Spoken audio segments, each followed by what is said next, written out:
Doctor Ambedkar बहुत कुछ करना चाहते थे, पर बड़ौदा राज्य में 10 वर्ष तक सेवा करने का उनका अनुबंध था। इसी शर्त पर उनको विदेश में शिक्षा प्राप्त करने के लिए आर्थिक सहायता दी गई थी। इस कारण वह विवश थे। इस अनुबंध का उल्लंघन करना उनका धर्म न था। वह बम्बई से बड़ौदा रवाना हो गए। सितंबर 1917 के मध्य में बड़ौदा आए। महाराजा बड़ौदा ने आदेश दिया था कि उनको लेने के लिए कोई सेवक स्टेशन भेजा जाए। अंबेडकर स्टेशन पर घंटों खड़े प्रतीक्षा करते रहे, पर कोई उनको लेने नहीं आया। सूचना मिली थी कि बड़ौदा स्टेट का एक कर्मचारी स्टेशन पहुंचेगा, पर कोई नहीं आया। निराश होकर वह अपना सामान उठाकर बाहर आए। रात हो चुकी थी। वह एक होटल में गए, कमरा मांगा। आप कहाँ से आए हो? बम्बई से। रात को रहूँगा, सुबह चला जाऊँगा। आपका शुभ नाम? डॉक्टर भीमराव अंबेडकर। क्या आप महार हैं? जी। कृपया क्षमा करें, हम आपको कमरा न दे सकेंगे। अंबेडकर को गहरा धक्का लगा। वह विवश थे, कर ही क्या सकते थे। वह भी समझ गए थे कि बड़ौदा राज्य का कोई कर्मचारी उनको लेने स्टेशन क्यों नहीं आया। वह जाति के महार हैं, उनको लेने भला कौन आएगा। महाराजा का आदेश रखा रह गया। कोई न कोई बहाना बना दिया जाएगा। वह 2-3 होटलों में गए, पर उनको कहीं जगह न मिली। उनका सामान उठाने वाला भारवाहक उनके ही समान निम्न वर्ण का था। वह अब तक चुपचाप सब देख सुन रहा था। वह बोला, बाबूजी, आपको होटल में कोई जगह नहीं देगा। चलो स्टेशन पर ही रात गुजार लेंगे। मैं आपको पारसी धर्मशाला में ले चलता हूँ, वहाँ आपको जगह दे देंगे। उसने अंबेडकर को पारसी सराय में पहुँचा दिया। उस गंदी सराय में उनको आश्रय मिल गया। भारी मन से अंबेडकर वहीं ठहर गए। रात तो उनको गुजारनी थी, पर उनके मन में भारी संघर्ष चल रहा था। उनके साथ केवल जाति के कारण इस प्रकार का व्यवहार हो रहा है। उनमें ऐसा क्यों है कि परछाई भी लोग छूना नहीं चाहते। जाति के नाम पर इतनी घृणा। करवटें बदलते रात गुजर गई। सुबह उठे, उनका मन बहुत भारी था। वह तांगा कर बड़ौदा के राजमहल में आए। भीतर जाने को मिला, पर उनको देखकर किसी ने प्रसन्नता नहीं व्यक्त की। एक अजूबा सा मानकर उनको लोग देख रहे थे।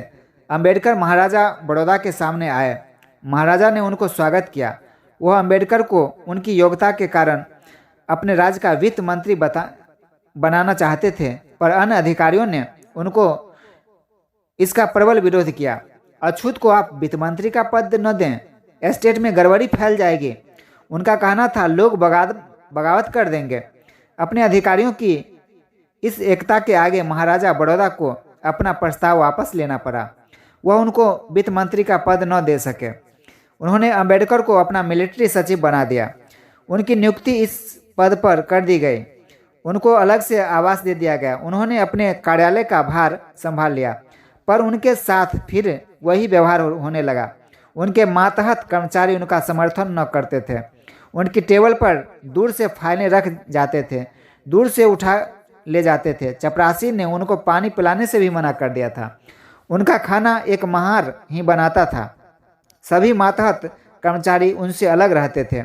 लगातार के इस व्यवहार के कारण अंबेडकर का मन दुख, टूटन और निराशा से भरता जा रहा था। कदम कदम पर लोग उनसे दूर रहकर उनका अपमान करते थे। कार्यालय में कोई न उनका साथ देता था, न उनकी आज्ञा का पालन होता था। चमार का हुक्म हम न मानेंगे।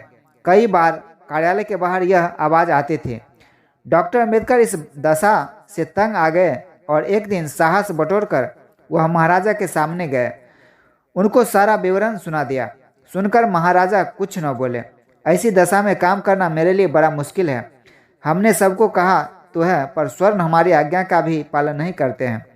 महाराजा के इस उत्तर से डॉक्टर अंबेडकर को और निराशा हुई। उनका मन टूट गया। उनके लिए काम करना कठिन था। निम्न श्रेणी तक के कर्मचारी उनसे नफरत करते थे। इसकी वजह से रोज शाम को घर जाकर स्नान करना पड़ता है। एक चपरासी को कहते सुना, सुबह की बजाय मैं शाम को घर जाकर स्नान करता हूँ। अंबेडकर को मर्मांतक पीड़ा हुई। अंबेडकर का कोई संगी साथी न था। उनके पास केवल सिर धूमता अपना एकांत था।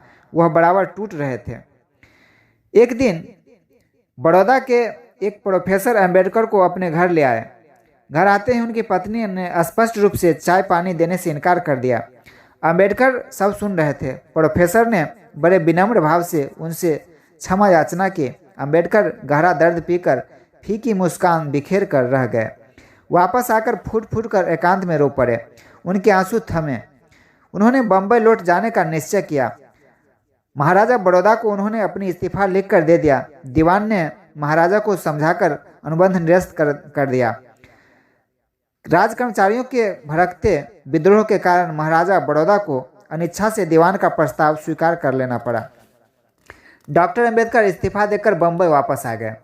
उस समय उनकी सौतेली मां गंभीर रूप से अस्वस्थ थी। अंबेडकर नैतिकता के कारण उनकी सेवा में लगे, पर वह अधिक समय तक जीवित न रह सके। कुछ दिन बाद उनका स्वर्गवास हो गया। अब भीमराव अकेले थे। उनके चारों ओर चीखता हुआ घना अंधेरा था, पर इस सबसे वे तनिक भी विचलित नहीं हुए। उन्होंने सहज रूप से इस वज्र प्रहार को झेला और भविष्य का कार्यक्रम तय किया। वे सोचने लगे कि नेक व सुदृढ़ इरादों के लिए परिस्थितियों की अनुकूलता का इंतजार नहीं करना चाहिए। जो सोचा है वही करो, उससे पीछे मत हटो। जीवन परछाइयों को पकड़ने में समय गंवाने के लिए कदापि नहीं है। वस्तुतः उनके इस अकेलेपन का प्रमुख कारण यह भी था कि उनका कोई ऐसा सहयोगी नहीं था जो उनमें पनप रहे इरादों तथा विचारों में हिस्सा ले सके। वह अपनी ही उधेड़बुन में रत थे। वह अपने मार्ग में अकेले थे। उस वक्त भारतीय कांग्रेस में भी दलित वर्ग के चिंतन तेज था। मुस्लिम लीग अपना अलग अस्तित्व बनाए रखने की बात कर चुकी थी, पर अछूतों के लिए इस प्रकार का कोई प्रावधान नहीं था। उनकी समस्या पर विचार करने के लिए सन 1917 में 2 बार कांग्रेस लीग विचार कर चुकी थी। कांग्रेस ने एक प्रस्ताव पारित कर तत्कालीन सरकार का ध्यान अछूतों के हितों की ओर आकृष्ट कराया। उनके लिए विधानसभा में उनका अपना नेता हो, अतः उन्हें अपने प्रतिनिधि भेजने के लिए उसने अधिकारों का प्रश्न उठाया। इसके साथ ही कांग्रेस ने एक दूसरा प्रस्ताव पारित कर उन लोगों के लिए मानव अधिकार व न्याय की मांग की और उसमें हर प्रकार के धर्म या जाति के आधार पर होने वाले भेदभाव को दूर करने की अपेक्षा की। तब तक डॉक्टर अंबेडकर इस मामले में मात्र एक मूक दर्शक थे। हाँ, उनके सामने कुछ कर पाने के लिए नया रास्ता अवश्य बन रहा था। कांग्रेस का जो वार्षिक अधिवेशन कलकत्ता में हुआ था, उसमें अछूतों के लिए एक प्रस्ताव पारित कर दिया गया था। अंबेडकर के लिए यह दिलचस्प घटना थी। वह इस प्रस्ताव को अधूरा तथा अपरिपक्व मानते थे। उन लोगों के अपना प्रतिनिधि चुनकर विधानसभाओं में भेजने से कोई ठोस काम होगा, ऐसा वह नहीं मानते थे।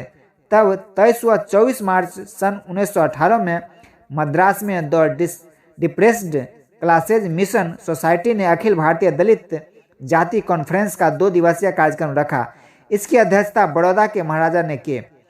इसमें विट्ठल भाई पटेल, बिपिन चंद्र पाल, M.R. जयकर जैसे लोक प्रतिष्ठित व्यक्ति सम्मिलित हुए थे। श्री नारायण गणेश चंदावरकर स्वागत समिति के अध्यक्ष थे। वह दलित वर्ग के लिए बहुत पहले से काम कर रहे थे। उन्होंने कहा कि अछूत जाति का धब्बा भारत पर से हट जाना चाहिए। अगले दिन तो तिलक ने यहाँ तक कह डाला कि यदि ईश्वर अछूत को सहन कर लेता है तो वह निसंदेह ईश्वर के रूप में ही पहचाना जाना चाहिए। इस कॉन्फ्रेंस में छुआछूत को एक रोग माना गया। उसे तुरंत हटाने के लिए प्रस्ताव भी पारित किया गया। अंबेडकर इस कॉन्फ्रेंस से अपने को नहीं जोड़ सके। उनका सैद्धांतिक विरोध था। वह उचित अवसर की प्रतीक्षा कर रहे थे जबकि वह इस क्षेत्र में कुछ कर सकेंगे। उनके मस्तिष्क में लंदन में छोड़ा अधूरा काम चक्कर काट रहा था। समय निकालकर उन्होंने बर्ट्रैंड रसेल लिखित पुस्तक डिस्ट्रक्शन ऑफ सोसाइटी पर एक सशक्त समीक्षा लिखी। साथ ही उन्होंने कास्ट इन इंडिया, भारत में जाति व्यवस्था का पुनर्मुद्रण भी कराया। वह दोनों काम बौद्धिक वर्ग में खासी चर्चा का विषय बन गए। अंबेडकर बम्बई में खाली नहीं बैठना चाहते थे। उन्होंने भाग दौड़कर बम्बई के एक कॉलेज में अस्थायी रूप से प्रोफेसर की नौकरी प्राप्त कर ली। वह कॉलेज में पढ़ाने लगे। उनको प्रोफेसर के रूप में पढ़ाते देखकर स्वर्ण छात्रों में हलचल मच गई और उनकी विद्वता और पढ़ाई के ढंग पर छात्र मुग्ध हो गए और उनका विरोध रुक गया, पर भेदभाव का व्यवहार बना रहा। उनके लिए पीने का पानी अलग रख दिया जाता था। कॉलेज की कैंटीन में वह प्रवेश न कर पाते थे। अधिकतर सहयोगी प्रोफेसर उनसे बातें तो कर लेते थे, पर उनका स्पर्श न करते थे। यहाँ तक कि उनके बैठने की कुर्सी भी अलग थी, जिस पर कोई भी नहीं बैठता था। इन सारे अपमान के बावजूद डॉक्टर अंबेडकर कार्य कर रहे थे। बम्बई में खाली बैठना उनको अच्छा न लगा। वह अपमान के घूंट पी रहे थे। प्रायः उनको अमेरिका और इंग्लैंड का वातावरण याद आ जाता। वहाँ की मधुर स्मृतियों में वह खो जाया करते थे। वहाँ किसी प्रकार का कोई भेदभाव न था। कितनी समानता और भाईचारे का व्यवहार था। भारत जैसा दुराव उनके साथ वहाँ कहीं न होता था। वहाँ भी तो एक समाज है, पर उस समाज में और उसमें कितना अंतर है। अंबेडकर गहरे चिंतन में खो जाया करते थे।